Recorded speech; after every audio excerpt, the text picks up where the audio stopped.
राजा बलि के पास पहुंचे। शुक्राचार्य जी ने बहुत समझाया, राजन जानते हो ये तीन लोक का स्वामी है, तुमको ठगने को आया है। इन्होंने कहा भगवान वैसे तो मुझे नहीं पता था, आज मुझे पता चल गया कि तीन लोक का स्वामी मेरे दर पे आया है। एक बात बताओ, देने वाला बड़ा होता है ना? बोले हाँ। लेने वाले का हाथ नीचे होता है, देने वाले का ऊपर होता है। अगर कहीं मैंने इनको दान दे दिया तो मैं तो इनसे बड़ा हो जाऊंगा ना, और पता कितना बड़ा हो जाऊंगा, जो तीन लोक का स्वामी मैं उससे भी बड़ा हो जाऊंगा। इसलिए बाबा जो होगा सो देखी जाएगी, आप दान का संकल्प करवा ही दो।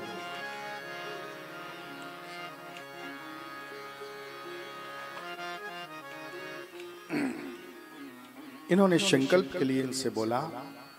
शुक्राचार्य नाराज होकर के वहां से चले गए, मैं संकल्प नहीं करवाऊंगा। अब शुक्राचार्य महाराज तो वहां से चले गए। वामन भगवान ने सोचा अब क्या करूं, ये तो गड़बड़ हो जाएगा। शुक्राचार्य महाराज ने कहा चले गए। भगवान ने कहा एक काम करते हैं ना, कोई बात नहीं है। राजा बलि बोले अब क्या करूं, बिना संकल्प के ही 3 पग भूमि नाप लो ना। भगवान बोले नहीं, ब्राह्मण है, लूंगा जरूर, मांगने आया हूं, दान लूंगा जरूर, लेकिन बिना संकल्प के दान नहीं लूंगा। संकल्प तो करना पड़ेगा। अच्छा संकल्प करना पड़ेगा, पर कैसे हो गुरुजी तो संकल्प करवा ही नहीं रहे हैं। वामन भगवान बोले थोड़ा बहुत पढ़ा लिखा मैं भी हूं, अभी काशी से पढ़ के आया हूं, आप कहो तो संकल्प मैं करवा दूं। बोले ठीक है भगवान, आप संकल्प करवा दें। इन्होंने कहा हाथ में जल ले लो। जैसे संकल्प करते हैं ना तो सबसे पहले जल लिया जाता है, जल और कुशा जरूर होना चाहिए। इन्होंने क्या किया, जैसे जल के लिए गंगा सागर को उठाया और हाथ में जल डालना चाहे, शुक्राचार्य ने सोचा अब तो संकल्प होता ही, क्या करूं। तुरंत आए, गंगा सागर की टोटी में आके विराजमान हो गए। अब भगवान बार बार उठाएं, फिर यूं करें, फिर उठाएं, फिर यूं करें, एक बूंद भी बाहर ना निकले। वामन भगवान ने सोचा ये हो क्या रहा है। एक आंख बंद करके देखा तो शुक्राचार्य महाराज बैठे हुए थे, पानी को बाहर ही नहीं निकलने देते। भगवान ने किसी से कुछ कहा तो नहीं, और इधर उधर देखा तो एक कुशा पड़ी हुई थी, उस कुशा को उठाया, उठा करके ऐसा मारा कि एक आंख साफ हो गई, एक बाजारी बंद हो गया पूरा। शुक्राचार्य निकल के बाहर। भगवान अच्छा नहीं किया आपने। बोले क्यों, आपने मेरी एक आंख को फोड़ दिया। भगवान बोले मैंने जान के फोड़ा है। बोले क्यों, बोले मैंने जान के इसलिए फोड़ा है। बोले क्यों फोड़ा। दुनिया के लोग इस कथा को सुनेंगे तो उनको शिक्षा मिलेगी, उनको ज्ञान मिलेगा। भैया कोई धर्म का काम कर रहा हो तो थोड़ा सा उसमें सहयोग कर देना। कोई धर्म का काम कर रहा हो तो उसमें थोड़ा थोड़ा सहयोग कर दो, चाहे वो कितना भी बड़ा व्यक्ति क्यों ना हो। जैसे भगवान कृष्ण चाहते तो अकेले गिरिराज पर्वत को धारण कर लेते, लेकिन सब सखाओं की थोड़ी थोड़ी लाठियां लगवाई। ठीक वैसे ही कोई भी बड़ा काम, कोई भी भगवान का कोई भी काम हो, उसमें सहयोग कर देना चाहिए। और अगर कहीं इतना ना कर पाओ ना तो कोई बात नहीं, अगर कहीं कोई कर भी रहा हो ना तो कृपा करके उसको रोकना भी नहीं। कोई कर रहा हो तो उसको रोकना नहीं, उसके काम में अवरोध मत बनना।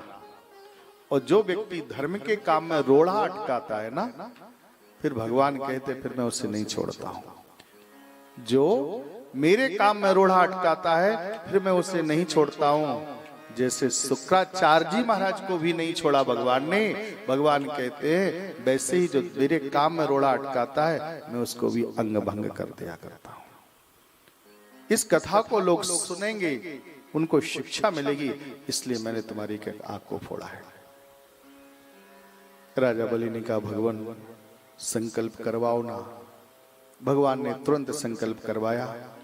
जल को लिया और जल को लेकर के इनके हाथ में छोड़ा। राजन 3 बार बोलो ना, मैंने 3 पग भूमि वामन भगवान को दान में दी, मैंने 3 चरण भूमि वामन भगवान को दान में दी। राजा बलि ने 3 बार बोला, 3 पग भूमि वामन भगवान को दान में दी। संकल्प पूरा हो गया। वामन भगवान ने कहा राजन दे तो दिया, अब एक बात बताओ नापूं कहां से? राजा बलि बोले प्रभु जहां से तुम्हारी इच्छा हो वहां से नाप लो। वामन भगवान ने कहा तो मैं यहीं खड़ा होकर के यहीं से नापता हूं। अब वामन भगवान खड़े हुए, अभी तो कितने बड़े थे, केवल 52 अंगुल के, है ना, छोटे से 52 अंगुल के। और जब भगवान नापने को तैयार हुए ना, तो पता भगवान देखते देखते भगवान का विशाल स्वरूप प्रकट हो गया।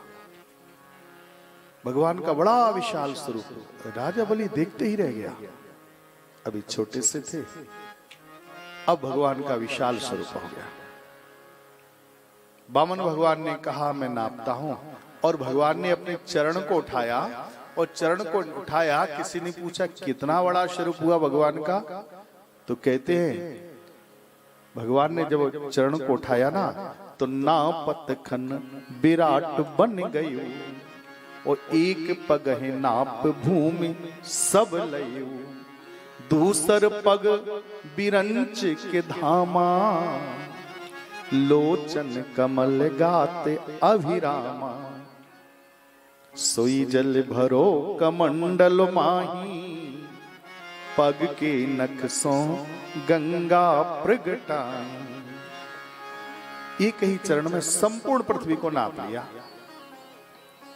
दूसरा चरण रखने के लिए तो जगह ही नहीं मिली, सारी पृथ्वी को एक ही चरण में नाप लिया। ब्रह्मलोक में पहुंच गया। ब्रह्मा जी ने देखा कमंडल उससे चल गया, और जल लेकर के भगवान के चरणों को पखारा, और उसी जल से गंगा जी प्रकट हो गई। उसी जल से गंगा जी प्रकट हो गई। वामन भगवान ने कहा तीसरा चरण कहां रखूं? तीसरा चरण रखने के लिए स्थान दे दो ना। राजा बलि ने कहा भगवान अब तो कुछ बचा भी नहीं है मेरे पास में, अब क्या बताऊं? वामन भगवान बोले बदनाम करूंगा। राजा बलि पहले तो वचन दे देता है और फिर करता नहीं है, तुम्हारी बदनामी करूंगा। राजा बलि बोले सब कुछ ले लिया भगवान, और बदनामी और करोगे ऊपर से क्या? भगवान बोले तो फिर वचन को पूरा करो। राजा बलि बोले अब जो होगा सो देखा जाएगा भगवान, बदनाम तो नहीं होऊंगा। और है कुछ? बोले हाँ। क्या है तुम्हारे पास में? बोले एक काम करो ना,